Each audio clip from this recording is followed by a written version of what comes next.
दोस्तों नमस्ते, मैं सुशील कुलकर्णी। आप देख रहे हैं एनालाइजर न्यूज हिंदी। मुझे प्रेम चोपड़ा का एक डायलॉग याद आ रहा है और डायलॉग ये है कि भैंस जब पूंछ उठाएगी तो गाना नहीं गाएगी, गोबर ही करेगी। मतलब भैंस जब पूंछ उठाती है तो गोबर करने के लिए ही उठाती है, गाना गाने के लिए नहीं, क्योंकि पिछवाड़े से गाना नहीं गाया जाता। ये डायलॉग इसलिए याद आ रहा है मुझे कि आजकल जब भी कोई भैंस या भैंसा पूंछ उठा रहा है तो पीछे से गोबर ही डाल रहा है। अब ये बात मैं क्यों कह रहा हूं, जरा इस बात को विस्तार से समझ लेते हैं। मतलब ये हुआ दृष्टांत, उदाहरण। अब उदाहरण को हमें जरा स्पष्ट करना चाहिए। चलो, कल संजय राउत ने ये कह दिया था नहीं, करके दिखाया था। जब मीडिया ने संजय शिरसाट, जो महाराष्ट्र के विधायक है, उनके बयान के ऊपर संजय राउत से कुछ पूछा तो संजय राउत ने थूक डाला, मीडिया के बूम माइक पर थूक डाला। अब ये सारी दुनिया ने देखा है, ये भी बात मैं आपको दिखा रहा हूं, देख लीजिए। त्यांना आव्हान देतात, ते असं म्हणतात की मी संजय राऊतांचा असा भांडाफोड करणार आहे की ते परत बोलणार नाहीत. सातत्यानं आव्हान दिलं जातं. कौन कौन कौन देखा, जब ये थूकते हैं तो फिर बार बार मीडिया कर्मी संजय राउत के पास चले जाते हैं।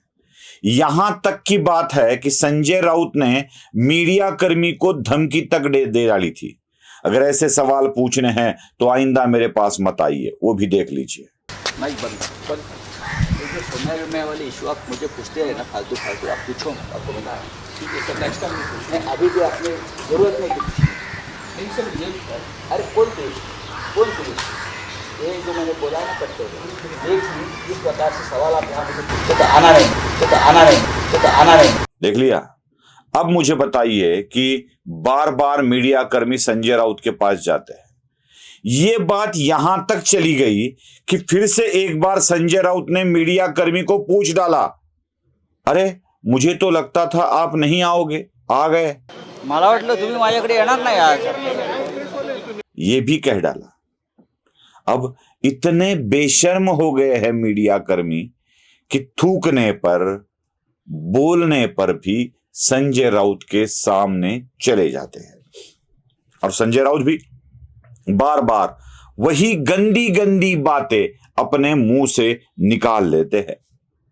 यहां तक कि संजय राउत ने खुद की तुलना स्वातंत्र्य वीर विनायक दामोदर सावरकर से कर डाली।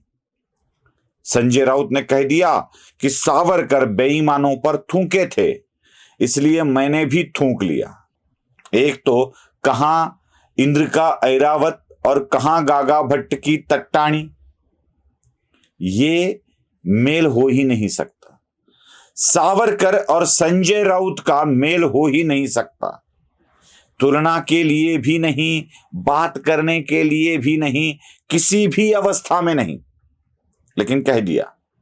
अब बेईमानों पर थूकता हूं, ये कहने वाले संजय राउत बेईमान किसे मानते हैं? बेईमान वो थूके हैं मीडिया कर्मी के ऊपर।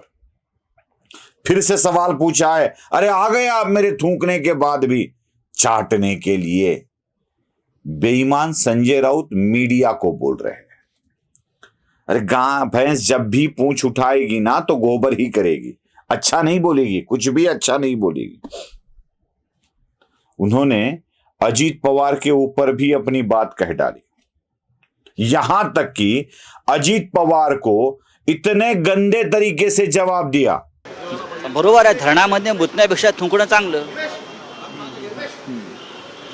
असं संयम तर राखला पाहिजे प्रत्येकाने, बरोबर आहे, पण ज्याचं जळतं त्याला कळतं. अजीत पवार ने कहीं बहुत बहुत पहले, जब उनकी सत्ता थी, जब वो पृथ्वीराज चौहान के साथ डीसीएम थे, तब एक बात कह डाली थी, किसी भी डैम में ये करने वाली बात कह डाली थी।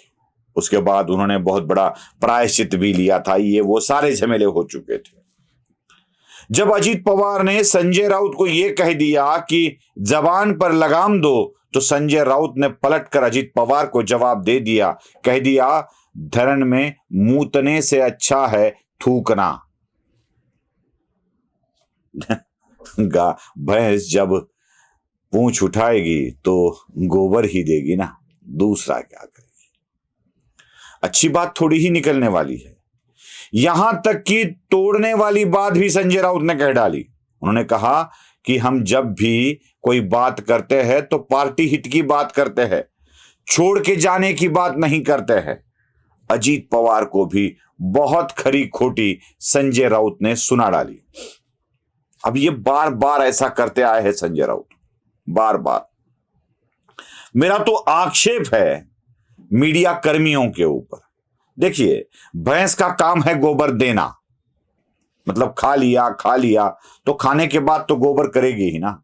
भैंस के पिछवाड़े का काम है गोबर डालना, वो तो गोबर डाल ही देगी ना। संजय राउत का काम है अनाप शनाप बात करना, वो तो करेंगे ही ना।